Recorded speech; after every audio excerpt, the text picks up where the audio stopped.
আছে। প্রথম বলা হচ্ছে ট্রান্সজেন্ডার শব্দটি তো আসলে ওয়েস্টার্ন শব্দ, তাই মানে জেন্ডার সমস্যা হলে ট্রান্সজেন্ডার সমস্যা কি? জেন্ডার শরীর নিয়ে ডাক্তারদের চেয়ে আর কেউ কিন্তু কিছু জানে না।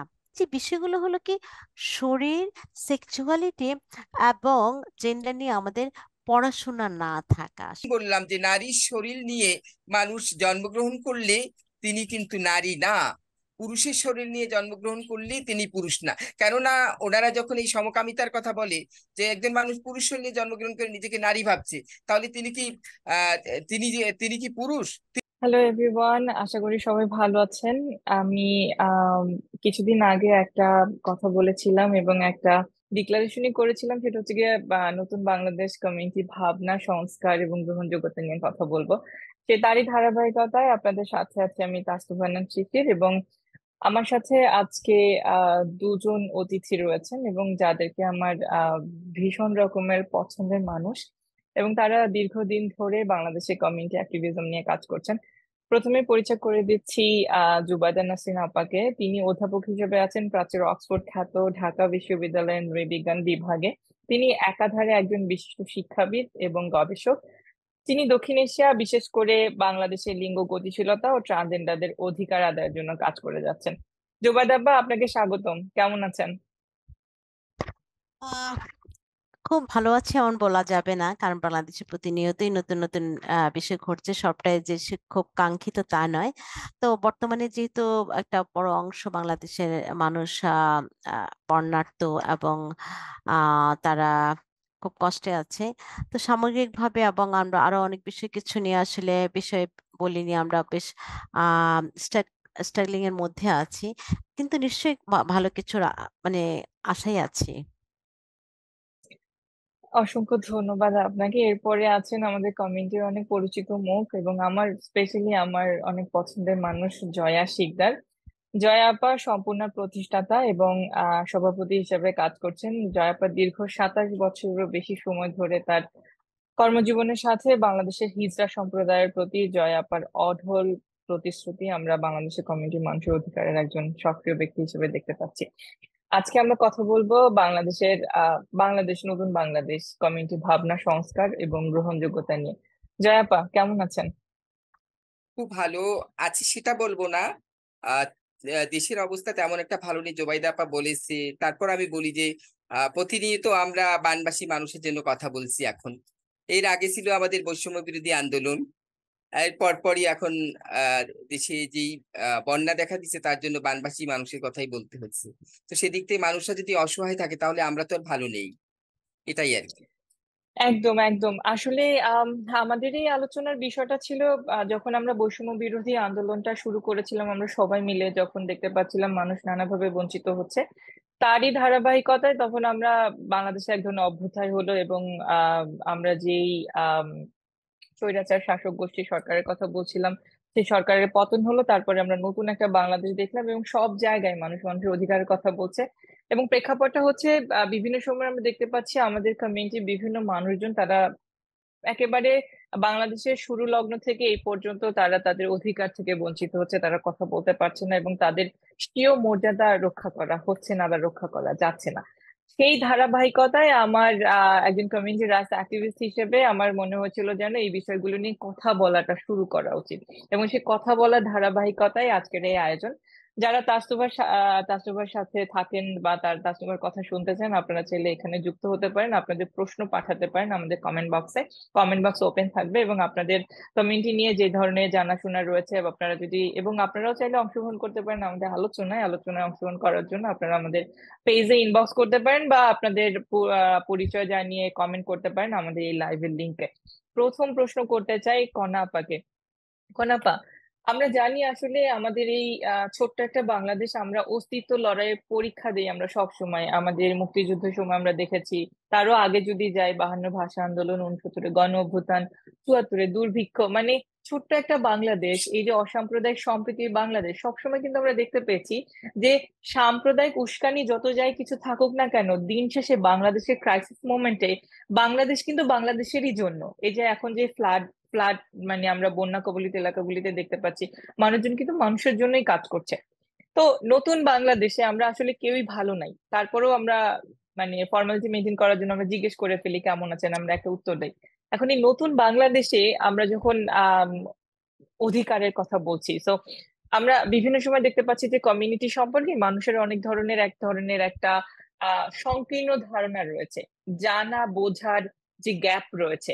তো আমি একেবারে স্পেসিফিক প্রশ্নটা আপনাকে করতে চাই, সেটা হচ্ছে যে ট্রান্স ট্রান্সেক্সুয়াল ট্রান্সজেন্ডার যে কমিউনিটিটা রয়েছে, ইন্টারসেক্স যে ব্যক্তিরা রয়েছেন এবং হিজড়া কমিউনিটিতে যারা রয়েছেন, এই যে মানুষ যে এই যে কমিউনিটির মানুষজনকে বিভিন্নভাবে মিস ইন্টারপ্রিটেশন করছেন, একজন নৃবিজ্ঞানী হিসেবে আপনি যেহেতু অনেকদিন ধরে দেশে বিদেশে কাজ করছেন, এই পুরো স্পেকট্রামটা আমাদেরকে যদি একটু ক্লিয়ার করেন আপনার জায়গা থেকে।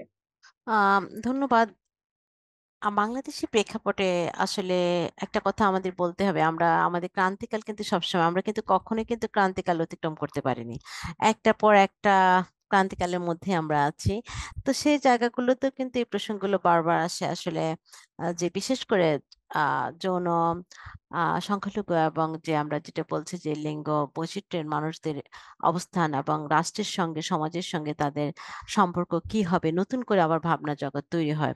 তো বাংলাদেশ, আমি মনে করি যে 2013 সালে সে সময় বাংলাদেশ সরকার হিজড়া লিঙ্গকে আসলে আপনার যে নারী ও পুরুষের পাশাপাশি একটি গোষ্ঠী বা একটা লিঙ্গের জায়গায় অন্তর্ভুক্ত করেছিল। খুব মজার বিষয় হলো, যেহেতু এটা বাংলায় গ্যাজেটটি হয়েছিল, এটা ঠিক হিজড়া সেক্স নাকি হিজড়া জেন্ডার এই বিষয়ে একটা ধোঁয়াশা রয়ে গিয়েছিল।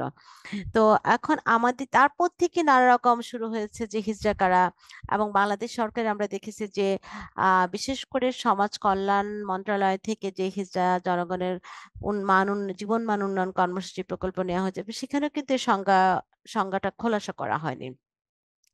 তো যার কারণে আমরা দেখেছি যে এই একটা বড় 10 বছর কিন্তু নিজেদের মতো করে মানুষজন এটাকে একটা কল্পিত মানে একটা ডেফিনিশন তৈরি করেছে নিজের মতো করে।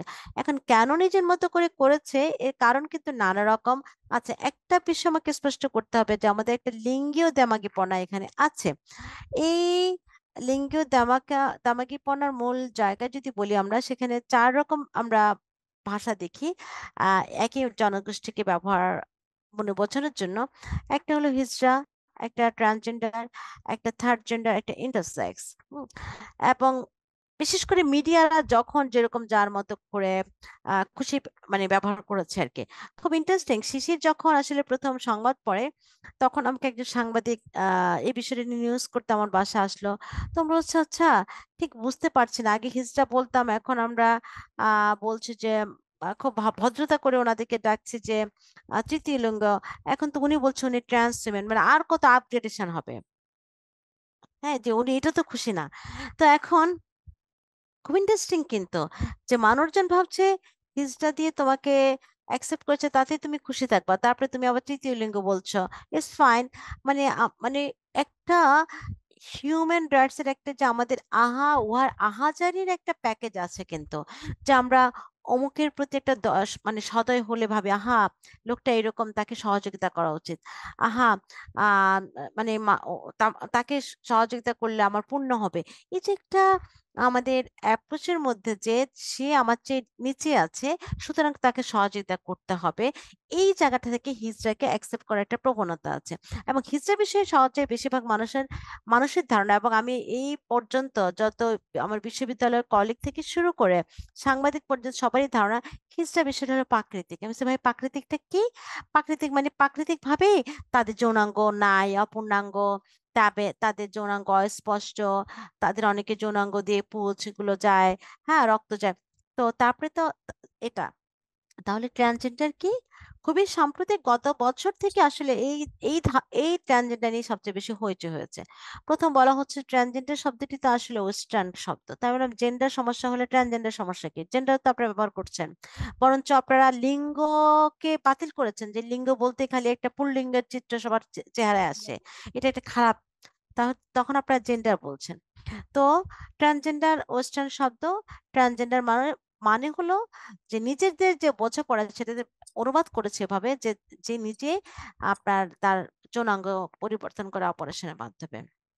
আচ্ছা, আর দ্বিতীয়ত হলো ইন্টারসেক্স এবং হিজড়া দিয়ে একটা একটা মিলেমিশে একটা কি একটা জানি বানিয়ে ফেলেছে।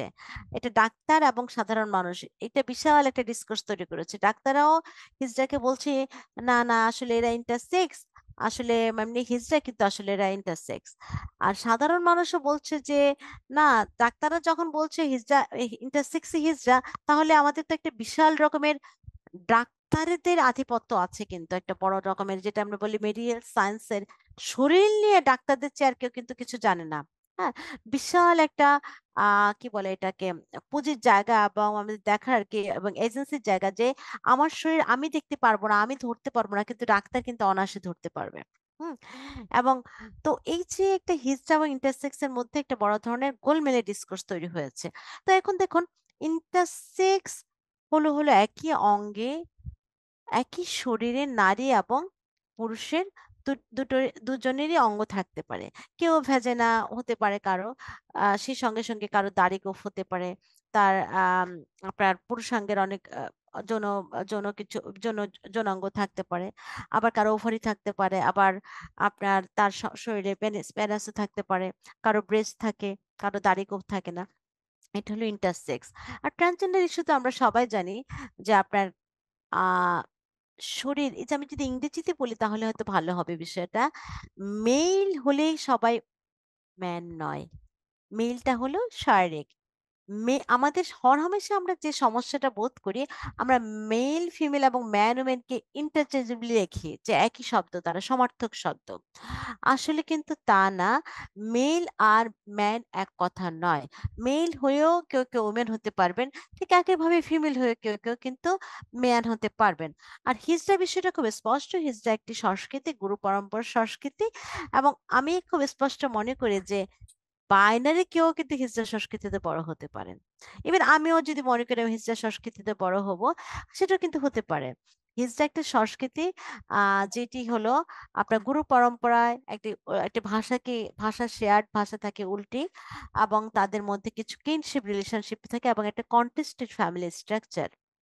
যদি আমরা নিবিজ্ঞানে বলি যে ফ্যামিলি কিন্তু মানুষ অনেকভাবে তৈরি করে, ফিকটিভ রিলেশনশিপ হতে পারে, কন্টেস্টেড যে আমরা নিজের একটা পরিবার তৈরি করি, সেটা সবসময় যে বিয়ের মধ্যে দিয়ে পরিবার হতে হবে নট নেসেসারিলি। সবসময় যে আপনার ব্লাড দিয়ে পরিবারকে নিতে হতে পারে তা কিন্তু না। আমরা যেটা বলি social narrative of constructing family, সমাজের পরিবার তৈরি করতে কিছু সামাজিক ন্যারেটিভ দরকার হয়। তো এই যে বিষয়গুলো, আরেকটা বিষয় তৃতীয় লিঙ্গ কিন্তু খুব সাম্প্রতিক সময়ে হালের খুব আলোচিত শব্দ, বহুল ব্যবহৃত শব্দ, এবং মূলত আপনার আমাদের মিডিয়া সাংবাদিকরাই ব্যবহার করেন এই শব্দটি। এবং সেখানে একটু খামতি আছে যে বাংলাদেশের সংবিধান অনুযায়ী কোনো লিঙ্গের প্রতি কিন্তু পক্ষপাত দেখানো হয়নি। কোনো লিঙ্গকে মানে প্রথম লিঙ্গ, কোন লিঙ্গকে দ্বিতীয় লিঙ্গ, এরকম কিন্তু মানে ভাগ করা হয়নি। সুতরাং হঠাৎ করে আমরা যদি তৃতীয় লিঙ্গ বলি, তাহলে কিন্তু একটা প্রথম প্রশ্ন হয়ে যায়, তাহলে প্রথম লিঙ্গ কে, দ্বিতীয় লিঙ্গের স্ট্যাটাস কাকে দেওয়া হলো। এবং যখন আমরা স্ট্যাটাস গুলো দিব, তখন স্পষ্টই বৈষম্যের একটা জায়গা প্রকট হয়ে ওঠে যে তাহলে আমি কেন তৃতীয় লিঙ্গ হলাম, আমি কেন ফার্স্ট লিঙ্গ না, কি পরিমাপে এই লিঙ্গের ভিন্নতাগুলো এবং আপনার ফার্স্ট সেকেন্ড থার্ড এরকম করে ধাপ ধাপ তৈরি হয়।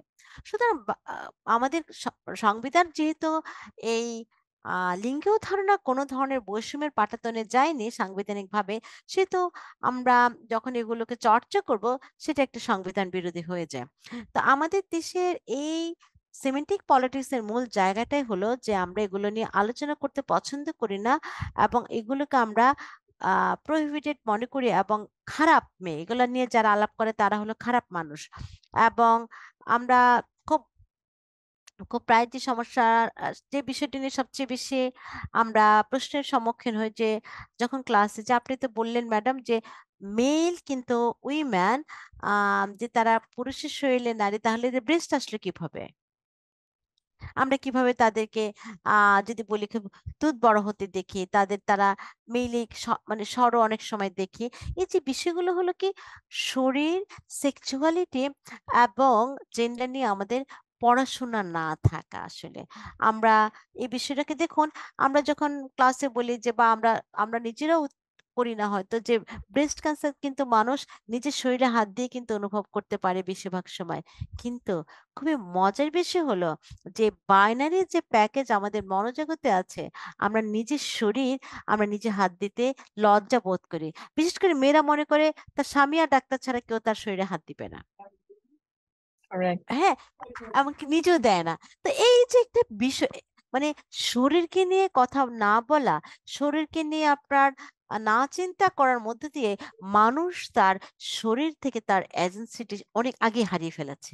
সুতরাং যে কারণে শরীর নিয়ে কথা বলাটা হয়ে ওঠে অতিমাত্রায় লজ্জার, অপমানের এবং সামাজিকভাবে খারাপ তরিকা পাওয়ার একটা জায়গা। অসংখ্য তো আমি ধন্যবাদ থামছি এখানে। কনাপা। হ্যাঁ, অবশ্যই অবশ্যই আমরা আরো আলোচনা শুনবো, এবং এই যে কথা বলার যে জায়গাটা আসলে মূলত আজকের এবং এই পডকাস্টের মূল উদ্দেশ্যই হচ্ছে কি কথা বলা। আমি আপনার কাছে আবারও ফিরবো, অসংখ্য ধন্যবাদ আপনাকে জয়াপা। জয়াপা, তোমার কাছে হ্যাঁ, ফিরছি বলো। এই জায়গা থেকে, সেটা হচ্ছে কি 3 দিন আগে আমি তোমার একটা পোস্ট দেখেছি ফেসবুকে, সেটা হচ্ছে গিয়ে এই কনাপার আলোচনা প্রসঙ্গ ধরেই আমি কথাটা বলতে চাই। সেটা হচ্ছে নারী শরীর নিয়ে জন্মগ্রহণ করলে তিনি কি নারী, পুরুষের শরীর নিয়ে জন্মগ্রহণ করলে তিনি কি পুরুষ, এই যে দুটো প্রশ্ন, আমি এখান হুম। থেকেই আমি তোমার আলোচনা শুনতে চাই। মানে এই প্রশ্ন কেন, এই সময় এই প্রশ্ন কেন, এবং এই প্রশ্নের ব্যাখ্যা কি, কথা বলতে চাই আমরা। তোমার জায়গা থেকে তুমি বলো। ধন্যবাদ আষ্টুপা তোমাকে।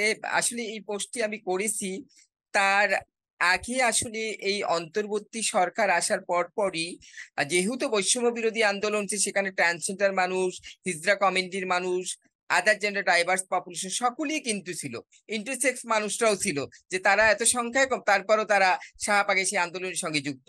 তাহলে আমরা সকলে মিলে এমন এমন একটা বৈষম্যহীন বাংলাদেশ গড়েছি, যেটা নতুন বাংলাদেশ স্বাধীন করেছি। তো সেখানে যদি কিছু মানুষ প্রতিনিয়ত শুনতে হয় যে আহ যে ট্রান্সজেন্ডার শব্দটার সাথে সেক্সুয়ালিটি মিল করে ট্রান্সজেন্ডার মানুষ হোমোসেক্সুয়াল, তো আমি তখন বললাম যে নারীর শরীর নিয়ে মানুষ জন্মগ্রহণ করলে তিনি কিন্তু নারী না, পুরুষের শরীর নিয়ে জন্মগ্রহণ করলে তিনি পুরুষ না। কেননা ওনারা যখন এই সমকামিতার কথা বলে, যে একজন মানুষ পুরুষ শরীর নিয়ে জন্মগ্রহণ করে নিজেকে নারী ভাবছে, তাহলে তিনি কি আহ তিনি কি পুরুষ? তিনি তো নারী। তাহলে তিনি তার যদি কোনো পুরুষের সাথে তার সম্পর্ক তৈরি হয়, সেটা নাকি তাদের চোখে হোমোসেক্সুয়াল। তো সেই জন্য আমার বলা যে নারীর শরীর নিয়ে জন্মগ্রহণ করলে তিনি নারী নয়, পুরুষের শরীর নিয়ে জন্মগ্রহণ করলে তিনি পুরুষ নয়। এই এই তকমাগুলি দিয়ে মানুষগুলিকে কেন আমরা হোমোসেক্সুয়ালিটি জায়গায় দেখবো, সেই বিষয়টা বোঝানোর জন্য আমার এই কথাটি লেখা আর কি। অসংখ্য ধন্যবাদ জয়াপা। আমি আরেকটু শুনতে চাই তোমার মুখ থেকে, সেটা হচ্ছে যে আমাদের আজকে আলোচনার মূল বিষয়টাই হচ্ছে গিয়ে কমিউনিটি গ্রহণযোগ্যতা, ভাবনা, সংস্কার। আমরা এই বিষয়গুলো নিয়ে আমরা কথা বলতে চাই।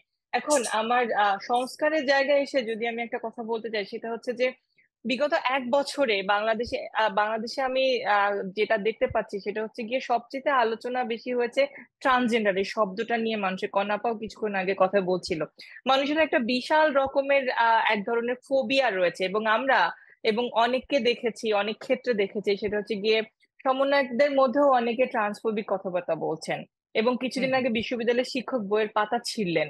তো এই যে বিভিন্ন ধরনের মন গড়া ব্যক্তিগত মানুষের যে কোন্দল বা ব্যক্তিগত জানার যে সীমাবদ্ধতা, এখানে এসে কমিউনিটি যে পরিমাণে ক্ষতিগ্রস্ত হচ্ছে, সেই ক্ষেত্রে আমাদের কমিউনিটির দায়টা কোথায়?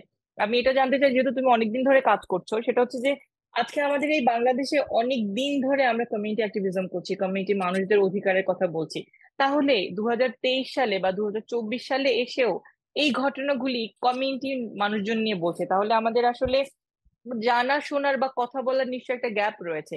তোমার কি মনে হয় এই গ্যাপটা কোথায়, এবং আমরা আসলে মানুষের মাঝখানে কোন বার্তাটা দিতে পারিনি বলে মনে হচ্ছে তোমার, যে জন্য মানুষ আমি এইরকম ফোবিক কথাবার্তা বলতে পারছে? আমার সাথে সেদিন হচ্ছে হিজড়া কমিউনিটির সাথে কথা হচ্ছিল হিউম্যান রাইটস কমিশনে। তো হিজড়া কমিউনিটি লিডার যারা, তারা বলতেছিল যে হিজড়াদের বডি পলিটিক্সটা তারা বুঝাতে চায়। তো আমি তখন প্রশ্ন করলাম যে আপনারা যারা হিজড়া কমিউনিটিতে বিলং করেন বা হিজড়া সংস্কৃতি, তা আপনাদের বডি পলিটিক্সটা কি? তখন তারা বলে যে আমরা তো সবসময় মেয়েলি আচরণ নিয়ে বড় হই। তো আমি বললাম মেয়েলি আচরণ নিয়ে বড় হন আপনাদের কোন শরীরে, সেই কথাটা তারা কিন্তু বলতে চায় না, তাদের শরীরের কথাটা। তখন আমি বলতে, শরীর তো আপনার একটা থাকে, জন্মেছেন কি হিসাবে, মেয়ে বা ছেলে হিসেবে কিনা সেটা আমাকে বলুন। তখন বলে যে ছেলে হিসেবে। আমি বলি তাহলে জন্মের সময় যদি আপনি ছেলে হন, তাহলে সেটা আপনার বলতে হবে না যে ছেলে হিসেবে জন্ম নিচ্ছি কিন্তু বেড়ে উঠছি আমি নারী সত্তা নিয়ে, তার মানে আমি নারী হিসেবে নিজেকে ফেল করি এবং নিজেকে ট্রান্সজেন্ডার আইডেন্টিফাই হয়, তাহলে সেই কথাটাই তো আপনার বলতে হবে। তাহলে আপনারা কি এটা বুঝাতে পারেন না যে সকল হিজড়াই ট্রান্সজেন্ডার, কিন্তু সকল ট্রান্সজেন্ডার হিজড়া নয়, কারণ সকল ট্রান্সজেন্ডার হিজড়া কমিউনিটিতে বিলং করে না। এইভাবে কথাগুলি তাদের সাথে আলোচনা হচ্ছিল। তো মূল কথা হচ্ছে কমিউনিটি থেকে যে ভুল ব্যাখ্যাগুলি আসে, সাধারণ আপাময় জনগণ সেই ভুল ব্যাখ্যাকে কেন্দ্র করে আরো ভুল আহ বিভিন্ন ধরনের ভুল ব্যাখ্যা দিয়ে ট্রান্সজেন্ডার মানুষকে সমাজের চোখে মানে কি বলবো, এক ধরনের ট্রান্স এন্টি ব্যাকলাশ তৈরি করে, যে এন্টি ব্যাকলাশের ইম্প্যাক্ট গুলি ট্রান্সজেন্ডার মানুষের উপরে পড়ে। আমি সেই জন্যই বলতে চাই যে ট্রান্সজেন্ডার মানুষ আর হোমোসেক্সুয়াল এক নয়। এই জায়গায় আপনাদের মানে এই জায়গাটা তাদেরকে আমি সবসময় বলি যে এই জায়গাটা আপনাদের পরিষ্কার থাকতে হবে, কারণ এই জায়গাটা দিয়ে আপামাই সারা বাংলাদেশের মানুষের মাঝে বুঝাচ্ছে যে ট্রান্সজেন্ডার মানুষ হচ্ছে ওয়েস্টার্ন, এটা একটা ওয়েস্টার্ন টার্ম। আসলে আমি যদি বলি যে ওয়েস্টার্ন, এটা কোনো ওয়েস্টার্ন টার্ম না। কেননা আমি যখন গভর্নমেন্টের সঙ্গে কাজ করছি তখনও তাদেরকে বুঝাইছি যে আপনারা যতজন হিজড়া আছে তাদেরকে আপনারা মেডিকেল এক্সাম দিতে করাতে চান, করান মেডিকেল এক্সাম, করে দেখবেন তো সকলেই তো শরীরে পুরুষ, নিজেকে নারীর আচরণ নিয়ে বেড়ে উঠছে, তাহলে এখানে ডিফারেন্ট কোথায়? সেই কথাগুলি কিন্তু তাদেরকে বলা। তারপরও কিন্তু এই দেশের মানুষ আমার সবসময় বলে যে আমরা হিজড়াকে অ্যাপসেট করতে পারবো কিন্তু ট্রান্সজেন্ডার অ্যাপসেট করতে পারবো না। তাহলে ট্রান্সজেন্ডার আর হিজড়ার মাঝে তফাৎটা কি? এই তফাৎটা তারা যদি ভালোভাবে বুঝতে পারতো, আর হিজড়া কমিউনিটি যেহেতু তাদের এই প্রফেশনটা তারা টিকিয়ে রাখতে চায়, সেক্ষেত্রে আমি সবসময় বলছি যে এটা আপনাদের হাজার বছরের ঐতিহ্য, এটা আপনাদের কালচার, এটা থাকবে, কিন্তু কালচারটাকে আপনি জেন্ডারের জায়গায় দেখবেন না সবসময়। যেমন আমরা একটা স্লোগান তৈরি করছিলাম তাদের জন্যই, যে হিজড়া হচ্ছে আমার পেশা, হিজড়াকে আপনারা গালি হিসেবে দেখবেন না। কিন্তু আমাদের সমাজে হিজড়াকে যতই মর্যাদার জায়গায় বলুক বলুক সাধারণ মানুষরা, মৌলবাদীরা বলুক, কিন্তু বললে কিন্তু তারা কিন্তু এটাকে কখনো কখনো গালি হিসেবে ব্যবহার করা হয়। কিন্তু হিজড়া পেশাটাকে যদি সম্মানের সহকারে দেখতো আর তার জেন্ডারের আইডেন্টিটি জায়গায় যদি ট্রান্সজেন্ডার দেখতো, তাহলে কিন্তু এই প্রবলেম গুলি হতো না। মূলত দ্বন্দ্বটা এখানেই, কিন্তু ট্রান্সজেন্ডার এবং হিজড়া পলিটিক্সটা কিন্তু বাংলাদেশে এখানেই চলতেছে। আমি কি বলতে জয়পা, পেরেছি মনে হচ্ছে? হ্যাঁ, আমার আমার অবশ্যই আমরা মনে হয় আমরা ঠিক জায়গায় কথা বলছি। আমার এখানে আরেকটা প্রশ্ন রয়েছে, হ্যাঁ সেটা বলো। হচ্ছে যে অনেকদিন ধরে আমি এখন বাংলাদেশে কাজ করছি না, আমি থাকছি বিদেশে। আমার গ্রহণযোগ্যতাও নষ্ট হয়েছে যে বিদেশে থেকে অনেক লম্বা লম্বা বুলি আওড়ানো যায়, বা পশ্চিমা দেশে আমি থাকি, পশ্চিমা দেশের সংস্কৃতিকে আমি অ্যাডাপ্ট করতে চাইছি আমি আমাদের দেশে। তো এই ধরনের নানান ধরনের মানে গায়ে মাখা বা অনেক ধরনের অপমান অপবাদ নিয়েই আমরা কাজ করি। আমার প্রশ্নটা ওখানে না, আমার প্রশ্নটা হচ্ছে যেহেতু এই হিজড়া সংস্কৃতিতে নানান ধরনের মানুষের আনাগোনা বসবাস, আমরা সবসময় চেষ্টা করেছি যাতে করে আমাদের চিরাচরিত্র ঐতিহ্য ইতিহাস কালচার যেরকম থাকে, হিজড়া সংস্কৃতির ঐতিহ্য কালচারও থাকুক, এটা নিয়ে আমাদের কোনো ধরনের কোনো সমস্যা নেই। তুমি আমাকে আরেকটু বলো, সেটা হচ্ছে যে আমাদের যে চিরাচরিত হিজড়া সংস্কৃতি, এই হিজড়া সংস্কৃতি আঁকড়ে ধরে রাখতে গিয়ে এই যে ট্রান্স কমিউনিটির উপরে যেই মানুষের অত্যাচার এবং মানুষের যে নেগেটিভ ধারণা, এর জন্য কি হিজড়া কমিউনিটির কিছু কিছু ব্যক্তিরা দায়ী, তাদের আচরণ দায়ী? এবং সেইটা যদি দায়ী হয় তাহলে তাদের করণীয় কি, কমিউনিটি থেকে আমাদের কি করা উচিত? আহ এখানে কমিউনিটির করা কিছু না, ট্রান্সজেন্ডার আইডেন্টিফাই যারা দেয় তারা কিন্তু সামাজিকভাবে প্রতিষ্ঠিত হয়ে সমাজের সাথে লড়াই করে বেঁচে থাকতে চায়। আজকে তুমি যদি আমেরিকায় থাকো, তারপরেও কিন্তু তুমি তোমার জীবনটাকে তুমি লড়াই করে কিন্তু প্রতিষ্ঠিত করেছো।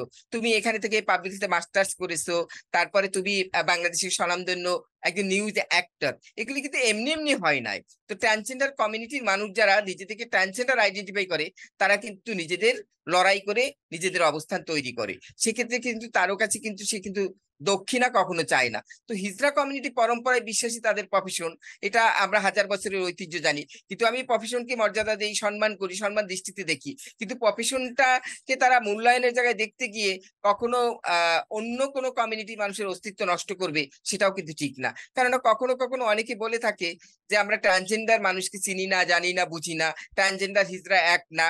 এখন এই কথাটি অনেকেই মিলাতে পারে না।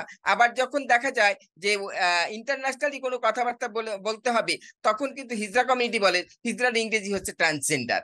এটাও কিন্তু একটা তাদের মুখ থেকে আসে। তাহলে আমরা কোথায় যাব এই এই মানুষগুলিকে নিয়ে, যারা বাংলাদেশের আহ দৃষ্টিকোণ থেকে দৃশ্যমান মানুষ? আমি বলবো যে হিজড়াদেরকে দৃশ্যমান হিসেবে দেখে, হাটে মাঠে ঘাটে বাজারে এখনো দেখে রাস্তাঘাটে তারা ঘুরে বেড়াচ্ছে। তো দৃশ্যমান মানুষ তার আইডেন্টি যদি স্পষ্ট করতে না পারে, তাহলে সেই প্রবলেমটা দায়ভার। আর এখানে রাষ্ট্রেরও একটা দায়ভার আছে। আমি রাষ্ট্রকে বলবো, রাষ্ট্রের তার পলিসি কিন্তু সে পরিবর্তনের জায়গায় সে কিন্তু কিছু বুঝে না। এখন একটা কথা হচ্ছে যে সামাজিক ভাবে যারা প্রতিষ্ঠিত, তাদের একটা মতামতের কিন্তু ভ্যালু অন্যরকম। আমি যদি বলি যে নারী আহ নারী যারা, যেখানে এলিট নারী আছে, নর্মাল নারী আছে এবং তৃণমূল পর্যায়ে নারী আছে, কিন্তু রাষ্ট্রে যখন নারীর বিভিন্ন ধরনের নিয়ম নীতি তৈরি হয়, তখন কিন্তু এলিট নারীদের কি ডাকা হয় সেই মিটিং গুলিতে, নারীর জন্য নীতিমালা। তাহলে ট্রান্সজেন্ডার মানুষের জন্য যখন নীতিমালা তৈরি হবে, সেক্ষেত্রে যারা হচ্ছে এলিট শ্রেণী ট্রান্সজেন্ডার, তাদের অংশগ্রহণটাই কিন্তু সে আকারে দেখাবে। কিন্তু বাংলাদেশে কিন্তু সেটা দেখা হয় না। সেক্ষেত্রে বলবে যে দুই চারজন হিজড়াকে নিয়ে আসো, তাদের একটা মতামত। এখন হিজড়া মানুষ দিন শেষে তাদের কি, সে কখনোই তার আইডেন্টিটাকে সে স্পষ্ট করে বুঝে না।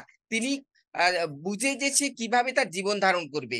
কারণ রাত শেষে যে সকাল হলে তিনি রাস্তায় বেরোবে, মানুষের কাছ থেকে কিভাবে পয়সা নিবে, পয়সাটা এবং কোথায় নতুন বাচ্চা হয়েছে সেই, কারণ তার প্রফেশনটাকে ঘিরে তার বেঁচে থাকার অবলম্বন। কাজেই তিনি কিন্তু কোনো জেন্ডারও বুঝে না, কোনো আত্মপরিচয় বুঝে না। তিনি বুঝে তার পেটের ক্ষুধা, মানে দারিদ্রতা। আমি যদি বলি যে হিজড়া কমিটি কারা বিলং করে, যারা ইকোনমিক্যাল অত এম্পাওয়ারমেন্ট না, সেক্ষেত্রে অনেকেই বলতে পারে হিজড়া গুরুরা অনেক অর্থনৈতিক ভাবে স্বাবলম্বী। আমি বলবো সেটাও না। সেটা স্বাবলম্বীর অনেকগুলি বিষয় থাকে। আত্মমর্যাদা সহকারে যে ইকোনমিক্যাল এম্পাওয়ারমেন্ট, সেটা হচ্ছে স্বাবলম্বী। আমার এখানে এই বিষয়গুলি বলার। থ্যাংক ইউ জয়াপা, অসংখ্য ধন্যবাদ। আমি ফিরবো আবারও তোমার কাছে। আমি একটু কনাপার কাছে যেতে চাই। কনাপা, কথা হচ্ছিল যেটা হচ্ছে যে বৈষম্য বিরোধী আন্দোলনের পরে আমরা নতুন একটা বাংলাদেশ পেয়েছি, এবং সেই নতুন বাংলাদেশে আমরা নতুন স্বপ্ন দেখছি। নতুন করে আমরা আমাদের বাংলাদেশকে সবার বৈষম্য ভেদে একটা সুন্দর বাংলাদেশ দেখতে চাই। আমারও স্বপ্ন, আমারও ইচ্ছা। আমার বিদেশ থাকতে ইচ্ছে করে না, আমিও বাংলাদেশে ফিরবো। নিজের স্ব যোগ্যতায় আমি দেশেই কাজ করব, দেশেই থাকতে চাই। সেই আশায় আমি আপনার কাছে যে প্রশ্নটা করতে চাই সেটা হচ্ছে যে আমরা কিছুদিন আগে দেখেছিলাম ঢাকা ইউনিভার্সিটিতে একটা ট্রান্সজেন্ডার এবং দলিত কোটা তৈরি করা হয়েছিল, এবং এই কোটার আলোকে আমরা একজন ঢাকা ইউনিভার্সিটিতে ট্রান্সজেন্ডার কমিউনিটির একজন মানুষকে পড়তেও দেখেছিলাম, বা কয়েকজন অ্যাপ্লাইও করেছিলেন। এখন আমার প্রশ্ন হচ্ছে যে এই যে বৈষম্য বিরোধী আন্দোলনে আমি অনেক সমন্বয়কদেরকে দেখেছি যারা ট্রান্সফোবিক ব্যক্তি, এবং তাদের কেউ কেউ পাবলিকলিও ট্রান্সফোবিক আলোচনা বা মন গড়া বক্তব্য পেশ করেছেন। এটা কমিউনিটির জন্য কতটুকু হুমকি স্বরূপ, এবং বৈষম্যহীন বাংলাদেশ তৈরিতে আসলে এটা আসলে কতখানি ঝুঁকিপূর্ণ আমরা কি মনে করি, বা আদৌ এই কোটাটা আসলে থাকবে কিনা, বা এই এই মানুষগুলি পড়াশোনার সুযোগ পাবে কিনা, বা বৈষম্যহীন বাংলাদেশ আসলে হবে কিনা? আহ অনেকগুলো প্রশ্ন। সরি। সবগুলোর উত্তর দেওয়া আমি এখন এই মুহূর্তে মানে ঠিক আশা করতে পারি, কিন্তু ঠিক উত্তর হবে সেটি না। তবে আমি কিছু অভিজ্ঞতার মধ্য দিয়ে একটা সুরাহা করার মানে জায়গায় পৌঁছাতে পারি কিনা সেই চেষ্টাটা করব। একটা হলো, গত বছর থেকে মানে বিশেষ করে শেষে এবং আমরা গত বছরই ঢাকা বিশ্ববিদ্যালয়ে ট্রান্সজেন্ডার অবলিক আপনার হিজড়া কোটা করা হয়েছে। দলিত কোটা এর আগে করা হয়েছে। তো তারপরে দুটো বিষয় ঘটলো। একটা হলো যে ব্র্যাক বিশ্ববিদ্যালয়ের একজন শিক্ষক আমাদের টেক্সট বুকে, যে আপনারা জানেন যে ট্রান্সজেন্ডার বিষয়ে একটি আহ, আপনার চ্যাপ্টারকে কেন্দ্র করে তিনি বই ছিঁড়ে ফেলেছেন, এবং তারপরে সেইটিকে আপনার হোমোসেক্সুয়ালিটি অভিযোগ এনে বক্তব্য দিয়েছেন।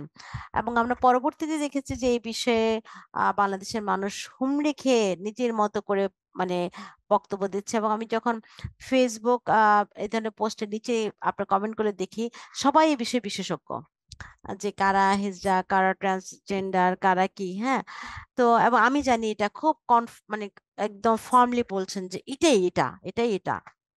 তারপরে আমরা দেখেছি যে এর পরবর্তীতে ঢাকা বিশ্ববিদ্যালয়ে আপনার একটা আন্দোলন হয়, সেটি হলো যে হিজড়া হিজড়া কোটার বিষয়ে তারা কিছু বলেনি, কিন্তু বলেছে যে ট্রান্সজেন্ডার কোটা রাখা যাবে না। তার কারণ হলো যে তাদের ধারণা মানুষ ট্রান্সজেন্ডার মানে হলো নিজে সে লিঙ্গ পরিবর্তন করে অপারেশন করে তাহলে সে কেন এই কোটার মধ্যে থাকবে। এবং আমরা তখন আমাদের অনেককে দেখেছি সে আন্দোলনে এবং ট্রান্সফবিক বক্তব্য দেওয়ার ক্ষেত্রে দিতে। এখন সিচুয়েশন যখন আমরা তাদেরকে বললাম যে আসলে ঢাকা বিশ্ববিদ্যালয়ে ট্রান্সজেন্ডার অবলিক হিজড়া করার কারণ আমরা মনে করি যে এখানে যারা পড়বে তারা কিন্তু বাইরেও উচ্চশিক্ষা গ্রহণ করবে, তখন সে কিন্তু বাইরে হিজড়া চিনবে না, তখন বাইরে ট্রান্সজেন্ডার কোটাই তাকে বলতে হবে যে আমি এই কমিউনিটির মানুষ। এই জন্য আমরা রেখেছি, কারণ ঢাকা বিশ্ববিদ্যালয়ে আমরা তো একটা হাই স্ট্যান্ডার্ডই রাখবো যে এটা পৃথিবীর বিভিন্ন দেশের সঙ্গে একটা আপনার মানে অ্যাটাচড হয়, যেভাবে লিঙ্ক থাকে যেভাবে সেভাবে। দ্বিতীয়ত ঢাকা বিশ্ববিদ্যালয়ের দুজন শিক্ষার্থী এখন পড়াশোনা করছেন, আপনারা জানেন, একজন এমবিএ করছেন, আরেকজন আমার সঙ্গে এমফিল করছেন, সাম্প্রতিক সময়ে ভর্তি হয়েছেন সঞ্জীবিনী। তো সেখানে কিন্তু আমরা বহু সমস্যা মানে ফেস করেছি এবং দীর্ঘ 1.5 বছর পরে তিনি ভর্তি হতে পেরেছেন। সেটাও কিন্তু মানে এত সহজ না, মুখে মুখে বলা আর কার্যক্রমে কিন্তু খুব আকাশ পাতাল পার্থক্য। যেমন প্রথম সমস্যাটি হয়েছিল আমাদের এমফিলে ভর্তির ক্ষেত্রে, আপনি যখন অ্যাপ্লাই করবেন তখন আপনাকে একটি হলের যে অ্যাটাচ থাকবেন সেভাবে একজন প্রভোস্টের সই লাগবে। কিন্তু আমি সকল মেয়েদের হলের প্রভোস্টকে অনুরোধ করেছিলাম, কিন্তু কেউ রাজি হননি। বলছে যে না, এটা নিয়ে তো কোনো পলিসি হয়নি, কেন সে মেয়েদের হলে অ্যাটাচ নিবে। তারপরে আমি দেখলাম যে যেহেতু এটা একটা প্রথম বাধাই এটা হলো, তখন আমি ছেলে হলে একটি প্রভোস্টকে অনুরোধ করি যে যেহেতু সে হলে থাকবে না, তিনি চাকরি করে এবং এমফিলে শুধু অ্যাটাচমেন্টই দরকার, তিনি যেন তার তার হলে তাকে অ্যাটাচ করে দেন। তখন উনি একটু দ্বিধাদ্বন্দ্ব রেখে বললেন আচ্ছা আমাকে আমার কাছে পাঠিয়ে দেন। পরে সঞ্জীবনের সঙ্গে কথা বলে জানা গেল তারা একই জেলার এবং একই উপজেলার বাসিন্দা এবং কাছাকাছি গ্রামের। তখন তাদের মধ্যে একটি ঘনিষ্ঠতা, আপনার একটা ঘনিষ্ঠ বলবো না, আন্তরিক সম্পর্ক হয়, যেহেতু আপনার কাছাকাছি গ্রামের আমাদের দেশে বাস্তবতা যেগুলো হয়। তো তিনি তার পক্ষে সাইনটা মানে তার হলেই তাকে অ্যাটাচমেন্ট সাইনটা করে দেন। তো এই যে একটা বিষয় নিয়েও কিন্তু আমরা নানা রকম চ্যালেঞ্জের মধ্যে দিয়ে গিয়েছি। তো এখন তারপরে ধরেন এই প্রসঙ্গটা বারবার আসে যে কোন হলে দেওয়া হবে, কিভাবে সেটা করা হবে, এগুলো তো একটা বড় প্রায়োগিক সমস্যা বলবো না, চ্যালেঞ্জ। তো এখন দেখুন সর্বশেষ আওয়ামী লীগ সরকার যে কোটা নিয়ে যে আন্দোলন বা পরবর্তী আমরা বৈষম্য বিরোধী আন্দোলনের প্ল্যাটফর্মে সেটা হচ্ছে, সেক্ষেত্রে সর্বশেষ যেটি করেছিল সেটি হলো প্রতিবন্ধী এবং আপনার তৃতীয় লিঙ্গ, সেখানে কিন্তু হিজড়া লেখা হয়নি, তৃতীয় লিঙ্গ শব্দটাই রাখা হয়েছে এবং সেখানে 1% কোটা তাদের জন্য রাখা হয়েছে। এখন আমি জানি না সেটি থাকবে কিনা, এই সরকার বিগত সরকারের সবকিছু মানে রাখবেন কিনা, তারা মডিফাই করবেন এবং কি প্রক্রিয়া করবেন। তবে আমার কাছে যে বিষয়টি সবচেয়ে ট্রান্সফোবিয়ার ক্ষেত্রে মনে হয়, সেখানে কিন্তু আমরাকে যেটাকে বলি gender supremacy, gender dominance, gender এক ধরনের ফ্যাসিজম এখানে আছে, যে পুরুষরা মানতে চায় না, বিশেষ করে ম্যাসকুলিন যে টোন, ম্যাসকুলিন যে চোখ, সেটা কিন্তু পুরুষের দিয়ে নারীকে মানতে চায় না। কারণ নারী হতে হবে রক্ত মাংসের নারী, তার কাছে নারী মানে একটা রক্ত মাংসের নারী। তো যে কারণে আপনার যখনই মানে এই হিজড়াকে মানছে, কারণ হিজড়া তার কাছে অপূর্ণাঙ্গ মানুষ, কিন্তু যখনই সে তার আইডেন্টিটি ক্লেম করছে যে আমি ট্রান্সজেন্ডার, আমাকে এইভাবেই মেনে নিতে হবে, তখন আর পুরুষতান্ত্রিক সমাজ সেটাকে মানছে না, জানো তুমি ছেলের বডিতে আমি নারী মানবো না, রাইট? একদম এবং এটা একদম। কিন্তু বাংলাদেশের সমস্যা আমি বলবো না, পুরো ওয়ার্ল্ড জুড়ে কিন্তু আছে, ফ্যামিলিস্টদের মধ্যে এটা নিয়ে কিন্তু নানা রকম তর্ক বিতর্ক আছে। ইভেন জার্মান গিয়ার থেকে শুরু করে অনেকে বলছেন যে মানে transgender not the real women, বিতর্ক কিন্তু আছে, রাইট?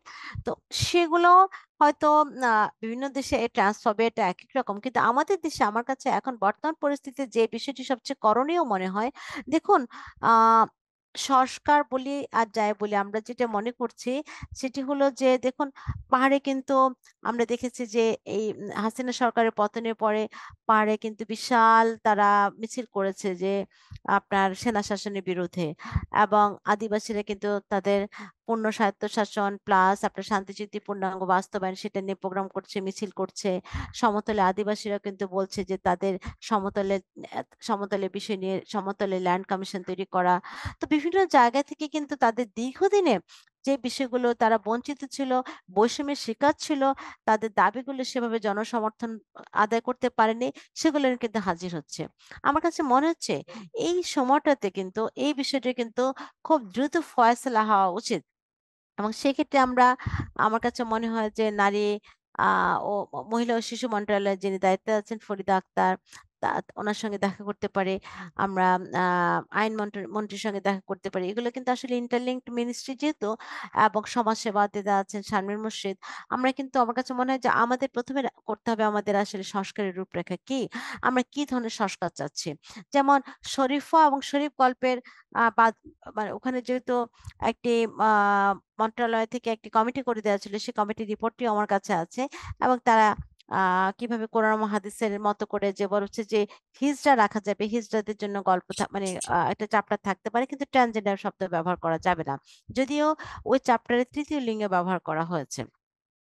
দ্বিতীয়ত হলো যে এখন আমাদের একটা মানে লবি থাকবে, যেটা এই শিক্ষা পাঠ্যক্রম বা 2012 তো ফিরে গেলেও এই বিষয়টা যেন বাদ না যায়। কারণ আপনি যখন একবার একটা জায়গা থেকে বাদ হয়ে যাবেন, সেক্ষেত্রে অন্তর্ভুক্ত করা কিন্তু খুব কঠিন। এবং যে আমরা হিউম্যান রাইটস কমিশন যে হিজড়া ট্রান্সজেন্ডার প্রোটেকশন ল, সেটা যে ড্রাফটটা, সেটাও যেন আসলে আপনার খুব তড়িৎ গতিতে আপনার ফুল আইন হিসেবে আপনার সংসদে বা এমনি নির্বাহী আদেশেও পাশ করতে পারে, চাইলে সেটা সেটা করা হয়। এবং যে বৈষম্যহীনতার কথা আমরা বলছি, কোনোভাবেই যেন লিঙ্গ ওর বৈচিত্র্য এবং যৌন বৈচিত্র্যের কারণে কারোর প্রতি কোনো রকম বৈষম্য তৈরি না করা হয়, সেখানে ক্ষেত্রে আইনেরও কিছু সংশোধন প্রয়োজন আছে। তো আমার কাছে মনে হয় যে মানে, এবং এটা যে সমকামিতা নয়, সেটা জায়গাও কিন্তু নিয়ে যাওয়া রাষ্ট্রেরই দায়িত্ব। সুতরাং রাষ্ট্রের দায়িত্বের মধ্যে অনেকগুলো বিষয় পড়ে। একটি হলে খোলাসাকরণ, এবং সেটা, এবং জয়া পাশাকে আমি কিঞ্চিত একটা বিষয় দ্বিমত, যে সকল হিজড়াই ট্রান্সজেন্ডার, এবং কিন্তু সকল ট্রান্সজেন্ডার হিজড়া নয়। আমি এটা মনে করছি না সকল হিজড়াই ট্রান্সজেন্ডার। হিজড়া একটা কালচার, সেটাতে কিন্তু এই বাইনারি পার্সনরাও কিন্তু থাকতে পারে। হ্যাঁ, আমি যদি মনে করি কোনো কারণে মানুষ কিন্তু সবসময় ট্রান্সজেন্ডার, মানে ডাইভার্সিটিটা তো হরেক রকম হতে পারে, এবং আমরা সবাই কিন্তু একভাবে কুয়ার। হ্যাঁ, কারণ আমরা কখনো জেন্ডার বক্সিং এ 100% মানে ফুলফিল করি না। সুতরাং যখনই মানুষ নিজেকে কুইয়ার মনে করবে যে আমি ঠিক একটা নির্দিষ্ট জেন্ডার বক্সে সবসময় 100% ফিট করি না, তার মানে হলো আমি নাড়াচাড়া করে জেন্ডার বক্সের থেকে মুক্তি পেতে চাই, জেন্ডার বক্সের আশেপাশে ঘোরাঘুরি করি, কিংবা জেন্ডার বক্স গুলো চেঞ্জ করি। সেই জায়গা থেকে আসলে মানুষ কিন্তু নানা রকম সংস্কৃতি নিজের মতো করে তৈরি করে। তো হিজড়া একটা সংস্কৃতি, সে কোনো জায়গায় সংস্কৃতির কারো আইডেন্টিটির আহ ধারক হতে পারে। যেমন আমরা দেখি যে পৃথিবীর বিভিন্ন জায়গার মানুষ রিজনাল পরিচিতি গ্রহণ করে, আমাদের এখানেও কিন্তু আছে, যে গ্রামের নাম অনুযায়ী সে তার টাইটেল নেয়, গোত্র আদলে তার টাইটেল নেয়। সুতরাং সংস্কৃতি টাইটেল অনেকে নিতে পারে, যে আমি এই সংস্কৃতি, যেমন আপনারা চাকমা, সে সংস্কৃতির টাইটেল নেয়। হ্যাঁ, মারমা, তারা আদিবাসীরা তাদের সংস্কৃতির যে পরিচয়, জাতির পরিচয়, সেটা টাইটেল নেয়, কিন্তু বাঙালিরা বাঙালি বলে না। তো এখন কোন সংস্কৃতি কারো লিঙ্গ নির্ধারক, যদি সে মনে করে যে আমি আমার লিঙ্গ নির্ধারণে সে সংস্কৃতির আইডেন্টিটি ব্যবহার করবে, সেটা করতে পারে। কিন্তু সকল হিজড়াই ট্রান্সজেন্ডার, এই বক্তব্য আসলে আমার কাছে মনে হয় ঠিক কিছু অস্পষ্টতার জায়গা আবার নতুন করে তৈরি করলেও করতে পারে। সুতরাং আমার কাছে মনে হয় যে এখনই সময় সকলে মিলে একটা রূপরেখা তৈরি করা। এখন রূপরেখা তৈরি করার ক্ষেত্রে যে সমস্যাগুলো আছে, যেমন আমি কয়েকদিন আগে একটা হিজড়া গুরুদের প্রোগ্রামে গিয়েছিলাম। যখন আমি বলেছি যে আপনার এই যে জয়াপা একটু আগে যে কথাটা বললেন যে বর্ডেলে কি আপনারা তো সবাই পুরো সকালে হইচই করে উঠলেন, না না না না, আমরা আমরা মেয়ে, আমরা মেয়ে। কিন্তু এই যে জায়গাটা যখন আপনি বললেন, তখনই কিন্তু মানে আপনি ক্লিয়ারের একটা বিষয়ে স্বচ্ছ ধারণা দেওয়ার পরিবর্তে একটা ধোঁয়াশা তৈরি করছেন। সুতরাং এখন প্রসঙ্গ হলো যে মানুষকে যখন আপনি একটি ধারণা, সুস্পষ্ট ধারণা দিবেন, সেই জায়গায় আপনার সুস্পষ্ট সংস্কারের জায়গাও থাকতে হবে, যে আমি এইভাবে আগাতে চাই, এবং সরকারের কাছে আমি এই জায়গাগুলোকে সংস্কার প্রত্যাশা করি। সেটা যদি গ্যাজেটের সংস্কার, গ্যাজেটের গ্যাজেটের সংস্কার কি কি আসতে পারে, সেই গ্যাজেট কখন আইন হবে, সেই আইনে কি কি আসতে পারে, সুরক্ষা আইন হলে কি কি আসতে পারে। এবং আমার কাছে মনে হয় অতি দ্রুতই কিন্তু শুধু মানবাধিকার মানবাধিকার কমিশনের ড্রাফট নিয়ে বসে থাকলে আমাদের হবে না। কারণ মানবাধিকার কমিশন তখনই একটা ড্রাফট দিবে যখন একটা আপনার নির্বাচনের পরে একটা সরকার হয়। কিন্তু আমার কাছে মনে হয় আমাদের লবিগুলো খুব দ্রুতই তৈরি করা প্রয়োজন এবং সেটা আগে যে আপনার সংস্কারের রূপরেখাটা কি, সেই জায়গাটায় যদি আমরা কিছু একটা তৈরি করতে পারি তাহলে আমার মনে হয় আমরা বসতে পারি। কারণ এখানে যে আমরা দেখেছি নারী নেত্রীদের সঙ্গে বসেছে, আমি জানি না সেখানে জেন্ডার ফ্লুইডিটি এবং জেন্ডার নন বাইনারি বিষয়গুলো আলোচনা হয়েছে না। কারণ এটি একেবারেই আমি দেখেছি যে খুবই এনজিও ভিত্তিক হয়েছে। তো আমার মনে হয় যে জয়াপা কি ভাবছেন আমি জানি না। তবে অ্যাক্টিভিস্ট একাডেমিক্সদের একটা খুব যুক্ত আ মানে যুক্তভাবে থেকে একটা সংস্কার আমি বলব না। আমি মনে করব যে জেন্ডারের সুস্পষ্টকরণ এবং কার্যকারিতার ক্ষেত্রে সেই সুস্পষ্টকরণের একটা রূপরেখা আমরা কিভাবে দেখতে চাই, সে বিষয়ে প্রস্তাবনা হতে পারে আমাদের অতি দ্রুত কাজগুলোর একটি।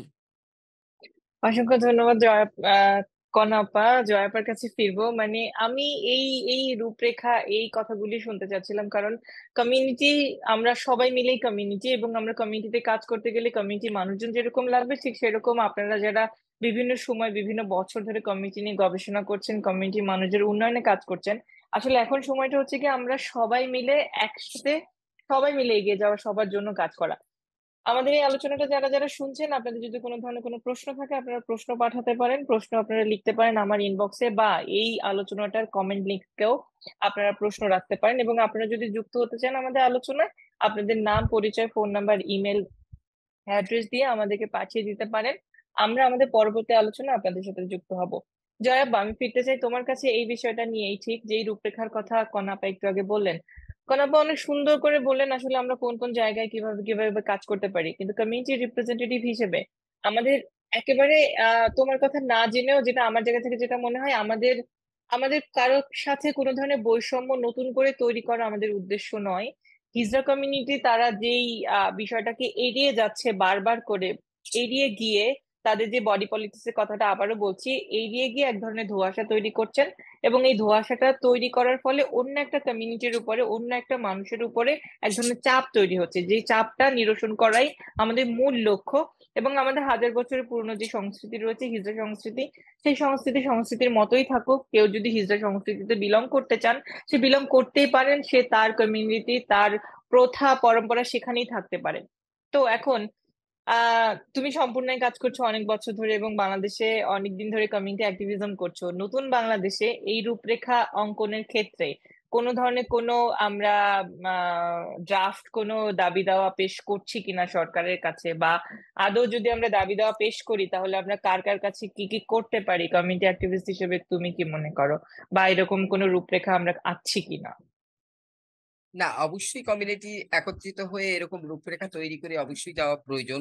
আমি মনে করি যে আমাদের যে সংসদীয় এবং আইন বিষয় যে মন্ত্রী উপদেষ্টা রয়েছেন, তার কাছে আমাদের যাওয়ার স্কোপ রয়েছে। নারী বিষয় যিনি দায়িত্বে আছেন আমাদের এখানে, তার কাছে যাওয়ার আমাদের স্কোপ আছে। এবং সমাজসেবা আহ বা সমাজসেবা বিষয় যিনি কাজ করছেন এখানে উপদেষ্টা হিসেবে, তার সঙ্গেও আমাদের মিট করা প্রয়োজন। কেননা এই জায়গাগুলিতে আমাদের কমিউনিটি সম্পর্কে একটা ধারণা দেওয়া এবং নতুন যে বৈষম্যহীন রাষ্ট্র তৈরি হবে, সেখানে এই রূপরেখায় এই বিষয়গুলি অন্তর্ভুক্ত করা, যে ট্রান্সজেন্ডার মানুষের প্রতি কি ধরনের বৈষম্য হচ্ছে, সে বৈষম্যগুলো কিভাবে দূরীকরণ যায়, সে বিষয়গুলি ইনক্লুডেড করা। এবং বাংলাদেশে যে বাস্তবায়িত ট্রান্সজেন্ডার বিল রয়েছে, সে বিলে যদি কোনো জায়গায় সংস্কার করা দরকার, সেটা সংস্কার করে খুবই দ্রুত এটা বাস্তবায়ন করা দরকার। এই বিষয়গুলি নিয়ে তাদের সঙ্গে বসা একান্ত দরকার আমি মনে করছি। এবং আমি যেটা দেখছি যে ইদানিং কয়েকজন মানুষ দেখাও করেছে আহ সমাজ কল্যাণ উপদেষ্টার সঙ্গে। সেখানে তারা দাবি তুলেছে যে তাদের এই দেশ আমাদের জন্য না, যেহেতু আমার জেন্ডার স্বীকৃতি নাই, আমি যে জেন্ডার আমার যে নাম পরিবর্তন করব, আমার যে এনআইডি কার্ড পরিবর্তন করব, আমার এডুকেশন সার্টিফিকেট পরিবর্তন করবো, সেগুলি পরিবর্তন করতে পারি না, বাস্তব জীবনের সঙ্গে আমার এই কাগজপত্রের কোনো মিল নাই, তাহলে আমি কি করে এদেশে নাগরিক হই? তাহলে এদেশ তো আমার জন্য নয়, এবং আমি যে অন্য দেশে যাবো সেটাও তো যেতে পারছি না। এই বিভিন্ন বিষয় নিয়ে এক পর্যায়ে আলোচনা কিন্তু হয়ে গেছে বিষয়গুলি নিয়ে। কিন্তু আরো এই এই স্বল্প পরিসরে নয়, আমি মনে করি যে ব্যাপক লোকজন একত্রিত হয়ে ব্যাপক পরিসরে আমরা এইসব বিষয় নিয়ে কথাবার্তা বলতে পারি আপনি কি তাদের ছিলেন সঙ্গে। সেই আলোচনায়? আহ আমি একটা আলোচনায় ছিলাম শারমিন আপার সঙ্গে। মানে আপনারা মানে কারা কারা ছিলেন? শারমিন আপার সঙ্গে যে আলোচনায় ছিলাম সেখানে নারী পক্ষের লোকজন ছিল এবং ট্রান্সজেন্ডার কমিউনিটির লোকজন ছিল। এই একটা আলোচনায় ছিলাম। আমার কাছে তবে একটা জিনিস স্পষ্ট একটু করতে চাই এখানে। যেহেতু আমাদের উপদেষ্টাদের মধ্যে একটা এনজিও মানে ডমিনেন্স একটা বিষয় আছে যে ৪ জন, সেখানে কিন্তু এনজিওদেরকে প্রাধান্য দেওয়া হয়।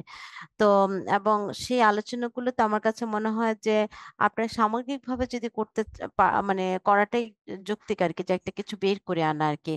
আম, এখন মানে আপনারা বিভিন্নভাবে এই দেখা করছে ও দেখা করছে, এগুলো আসলে আমার কাছে মনে হয় যে মানে সামষ্টিকভাবে দাবি আর ব্যক্তির দাবি ব্যক্তির বিষয়গুলো খুব প্রমিনেন্ট হয়ে যায়। এবং আমার কাছে মনে হয় যে এই পুরা মানে স্পেকট্রামে একটা হায়ারার্কি আছে। হ্যাঁ, হায়ারার্কি আছে বলে, যেমন ট্রান্স উইমেনদের সঙ্গে নিয়ে যখন কথা হয় তখন কিন্তু ট্রান্সম্যানরা বলে যে আমারটা কেন বলা হলো না, কিংবা আপনার এই সেক্সুয়ালরা বলছে আমারটা কেন বলা হলো না।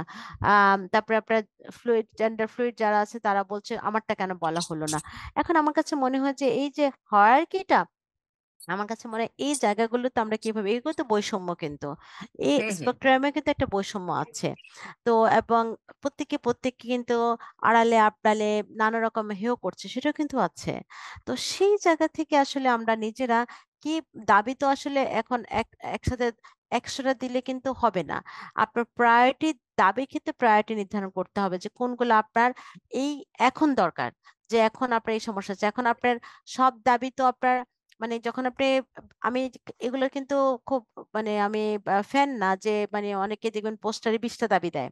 হ্যাঁ, তো ২০টা দাবি দিলে আসলে আমার কাছে মনে হচ্ছে মূল দাবিগুলো হারিয়ে যায়। মূল হুম। যে এই মুহূর্তে যে দাবিগুলো ৫টা দাবি সেটা কি কি, তারপরে সেকেন্ডারি স্টেজ এই দাবিগুলো পূরণ হলে আমি সেকেন্ডারি স্টেজ যাবো, এখন আমার এই দাবিগুলো। যখন আপনি ওই যে একসাথে দাবি দেখেন যে তখন না ওই যে মানে লোকজন তখন ফেলে দেয় যে ২০টা দাবি তো পূরণ করা যাবে না। তো আমার কাছে মনে হয় যে একটু চক আউট করে যে আপনার আমরা ৫টা দাবি ৬টা দাবি নিয়ে কথা বলবো। সেটা আইনে, যেমন আপনি নামকরণের যে বিষয়টা বলছেন, এটা খুবই জোরালো একটা দাবি। সেটা কিন্তু আইন মন্ত্রণালয় সংশোধন মানে একমাত্র করতে পারবে। একটা আইন প্রণয়ন করে। হ্যাঁ? তো এবং মোস্টলি বেশিরভাগ দাবি কিন্তু সমাজ কল্যাণের সে আইনের সঙ্গে জড়িত। হ্যাঁ? আমরা যে হিজড়া ট্রান্সজেন্ডার প্রোটেকশন বিল করেছি ড্রাফট, সেটাও কিন্তু আইনের সঙ্গে জড়িত। এবং যে আপনার হিজড়া যে আপনার গ্যাজেট হয়েছে সেটার নীতিমালা প্রণয়ন, সেটা আইন হিসেবে কিন্তু পাস হয়নি। সেটাও কিন্তু আইনের সঙ্গে জড়িত। তো আপনি যে স্বাস্থ্য সুরক্ষার যে বিষয়টি আছে, যে আপনারা জানেন যে আওয়ামী লীগ সময়ে আপনার একটা পত্র জারি করা হয়েছিল বিশেষ করে অপারেশনের জন্য ক্ষেত্রে, যে এটা ধর্মীয় ভাবে নিষিদ্ধ, এবং স্বাস্থ্য মন্ত্রণালয় থেকে সেটা দেয়া হয়েছিল। তো এই সবগুলো কিন্তু আইনের সঙ্গে জড়িত।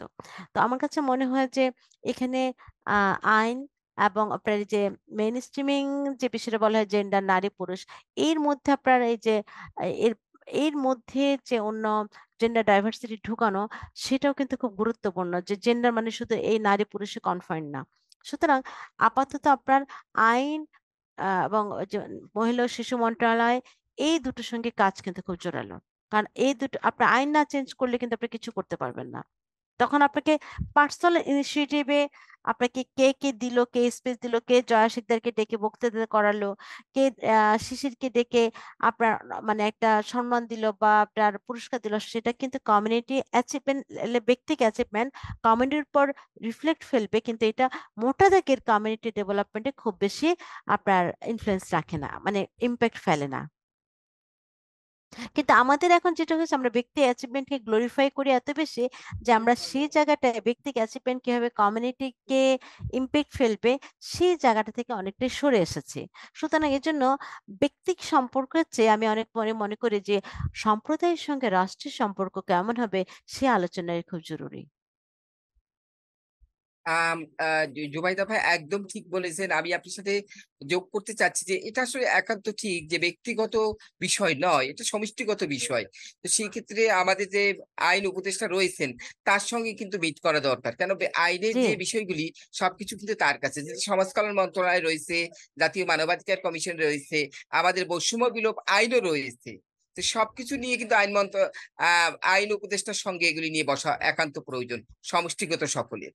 সেক্ষেত্রে আমার যেটা মনে হয় যে বিশ্ববিদ্যালয়ের শিক্ষকদেরও একটা সহযোগিতা প্রয়োজন, যেটা আমি মনে করছি। হ্যাঁ, সেটি আপনারা বিশ্ববিদ্যালয়ে যারা এটা নিয়ে কাজ করে তাদের সঙ্গে কথা বলেন, অর্গানাইজেশনও থাকবে। আমার কাছে মানে কি প্রত্যেক মানে এগুলো তো বারবার একটা বিষয় নিয়ে তো ১০ জন আলাদা আলাদা মিটিং করে আসলে কোনো ফল আসে না।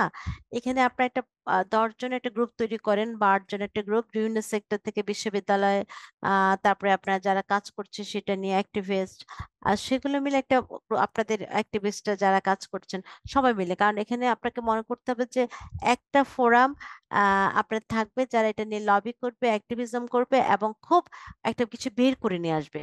মানে দেখা করা তো এখন আপনি আপনি অনেক কিছুটা এগিয়ে আছেন। আপনার সমস্যা একরকম। এখন যে হলো আ মানে একেবারে রাস্তায় আ টাকা তোলা আমি বলব না, সহযোগিতা চায়, তার সমস্যা কিন্তু আরেক রকম। যিনি নাম নিয়ে ফেস করছেন, তার সমস্যাটা কিন্তু আরেক রকম। যিনি আপনার বাসায় থাকতে পারছেন না, তার সমস্যাটা কিন্তু একরকম। সুতরাং সমস্যাগুলো সবার সমস্যা আকারেই যেন হাজির হয়। আর আমি কিন্তু আবার খুব ইন্টারেস্টিংলি মানুষজনকে রাস্তায় যারা সহযোগিতা চাচ্ছেন, রাস্তায় থাকার পক্ষে। কেন জানেন? কারণ মানুষের চোখে সহ্য হওয়ার একটা বিষয় থাকে। হুম, হুম। যে আমি তাদের দেখতে পাই। ভিজিবিলিটি আ মানে পলিটিক্যালি ভিজিবিলিটি একটা গুরুত্ব আছে। যে এই মানুষরা হলো তারা যাদেরকে আমরা দেখি। যখন আমি মানুষ দেখব না তখন কিন্তু তারা আমার কাছে ভিজিবল না। হ্যাঁ, যে কারণে ম্যানরা আমাদের বাংলাদেশে কিন্তু তত ভিজিবল না। মানুষজন জানেও না। তো আমার কাছে মনে হয় যে এখন আপনারা ফার্স্ট মানে আমি আপনি বলে এখানে কথা না উই এবং দে এর জায়গাটা মুছে দিয়ে আমরা যে কাজটি করতে পারি সেটি হলো আপনারা ঠিক করেন মানে আপনারা বলছেন কমিউনিটি মেম্বাররা ঠিক করেন আপনারা কাকে একের সঙ্গে রাখতে চান এবং তারা মিলে বসে প্রাথমিকভাবে আমরা কি ৫ টা বিষয় নিয়ে কথা বলবো এবং একটা মানে ড্রাফট আরকি যদি সংস্কার বলি কিংবা দাবি দেওয়া বলি কিংবা রূপরেখা বলি আ সেটি কিভাবে দেখতে চাই সেটা একটা আ খোলাসাকরণ প্রক্রিয়ায় যাওয়া। অসংখ্য অনেক ধন্যবাদ। ভালো আমি লাগলো। আমি অনেকক্ষণ চুপ করেছিলাম এবং আমি দুজনের এই ইন্টারাকশনটা খুব ভালো লাগছিল। এবং আমি চেষ্টা করব ইন ফিউচারে আমরা একটা বড় ধরনের ফোকাস গ্রুপ ডিসকাশন করব এরকম আমাদের আইডিয়া চলে আসে যাতে করে আমরা ইন ফিউচারে কি কি নিয়ে কাজ করতে পারি। আমার আমার ছোট্ট করে মানে আমরা প্রায় শেষের পর্যায়ে, কারণ আলোচনা লম্বা হলে মানুষ শুনতে চায় না এবং আলোচনার হুম, খেই হারিয়ে ফেলি আমরা।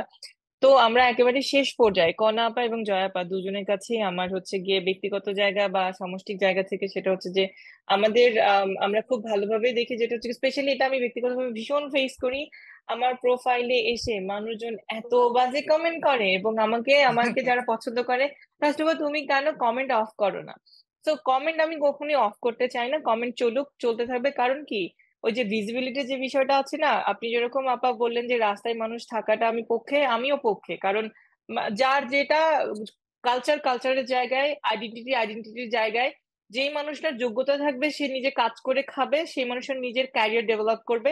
যার আসলে ওই রাস্তায় থেকে কাজ করতে ভালো লাগছে সে রাস্তায় থেকে কাজ করবে, সেটা কোনো সমস্যা নেই। ঠিক সেরকম কমেন্টের বেলা যেটা আমাকে শুনতে হয়, কমেন্ট কেন অফ করি না? কমেন্ট অফ করলে আসলে আমাদের দেশে কোন পর্যায়ে মানুষ কেমন করে আমাদেরকে দেখছেন এবং তাদের তাদের জ্ঞানের সীমাবদ্ধতাটা কতটুকু এবং তাদের জ্ঞানের দৌড় কতটুকু, এটা আসলে আমি পরিমাপ করতে পারবো না। এই আলোচনাটার মূল ইন্ধন বা চালিকা শক্তি বলতে পারেন আমার কমেন্ট। আমি এত বাজে কমেন্ট শুনি, মাঝে মাঝে আমি কাউন্সিলরের রুমে আমি ঘন্টার পর ঘন্টা পার করি। সো আমাদের আলোচনা চলুক, আমাদের আলোচনা চলতে থাকুক, আমরা নানান বিষয় নিয়ে কথা বলবো, আমরা কথা বলবো আমাদের নতুন বাংলাদেশের কমিউনিটি ভাবনা, আমাদের সংস্কার এবং গ্রহণযোগ্যতা নিয়ে। শেষ সময়ে কনাপা, যদি আপনি আমাদের অডিয়েন্সের উদ্দেশ্যে কিছু বলতে চান একেবারে সংক্ষেপে, বা ইন ফিউচারে মানে অডিয়েন্সদের উদ্দেশ্যে করে আপনার কি মত থাকবে বা কি আমার বার্তা? একটা জিনিস খুব গুরুত্বপূর্ণ আমি মনে করি যে আসলে সকলেরই আসলে যে মানুষ একই রকম হবে না। পৃথিবীতে সবকিছুই বৈচিত্র্য থাকবে, সবকিছুরই ভিন্নতা থাকবে। তো সেই ভিন্নতাগুলো, বৈচিত্র্যগুলো জানা আমাদের খুব জরুরি।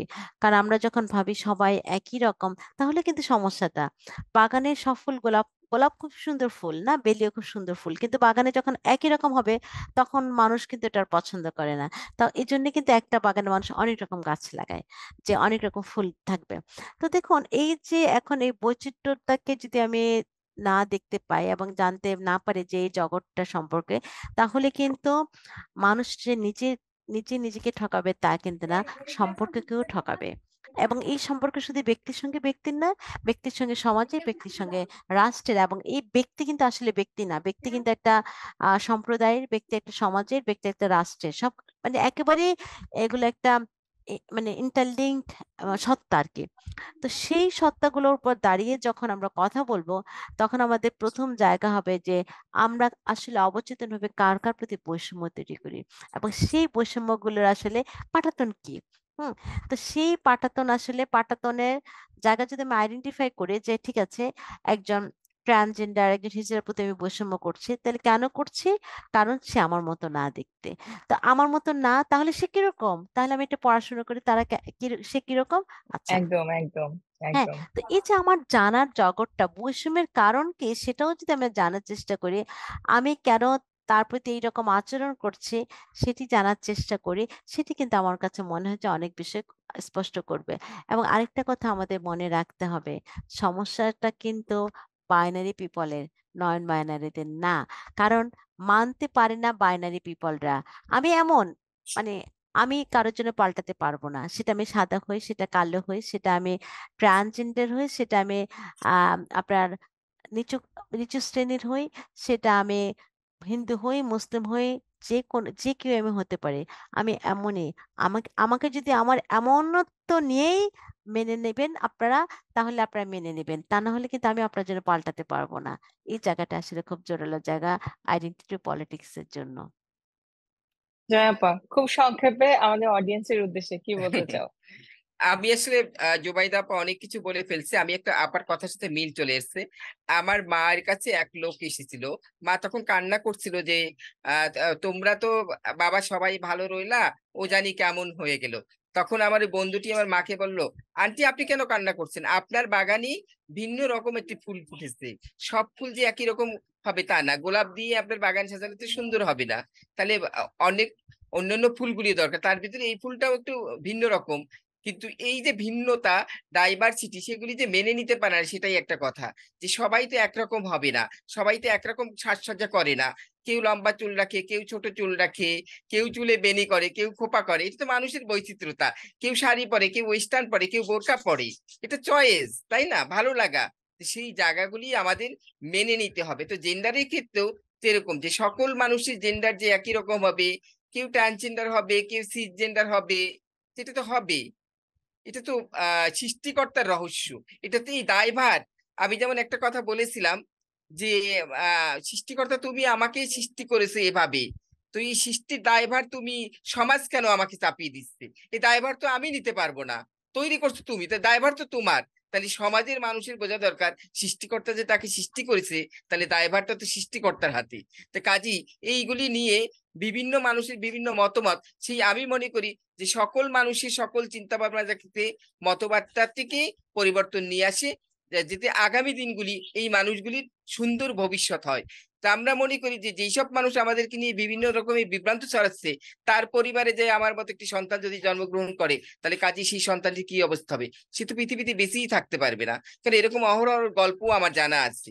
তো আমি মনে করি সমাজ সংস্কার হোক, মানুষের ভিতরে পরিবর্তন হোক, আমাদের নতুন করে নতুন বাংলাদেশে নতুন সৃষ্টি হোক, এই সৃষ্টির সূচনাটা কি আমি চাই।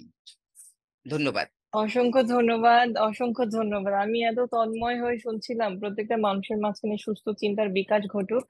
আপনাদের অসংখ্য ধন্যবাদ, ধন্যবাদ, ধন্যবাদ। আসলে আমি কৃতজ্ঞতা প্রকাশ করার ভাষা পাচ্ছি না। আমাদের আলোচনা চলুক, আলোচনা চলবেই। দর্শক, আজকের মতো এখানেই বিদায় নিচ্ছি। আমি তাসনুভা, আপনাদের সাথে আবারও হাজির হব আরো দুজন গণ্যমান্য ব্যক্তিবর্গ নিয়ে, হয়তোবা অন্য কোনো আলোচনা নিয়ে। কমিউনিটি, নতুন বাংলাদেশের কমিউনিটির ভাবনা, সংস্কার এবং গ্রহণযোগ্যতা। আপনিও চাইলে অংশগ্রহণ করতে পারেন, আমার সাথে কথা বলতে পারেন। আপনি যুক্ত হতে চাইলে আপনার নাম, ফোন নাম্বার, ইমেল অ্যাড্রেস আমাদের ফেসবুক পেজে বা আমাকে ইমেলও করতে পারেন। আমার টিম বা আমরা পৌঁছে যাবো আপনার কাছে। ভালো থাকবেন, সুস্থ থাকবেন, সুন্দর থাকবেন, সুস্থ চিন্তা করবেন। বাই। ধন্যবাদ তাসনওয়া। ধন্যবাদ।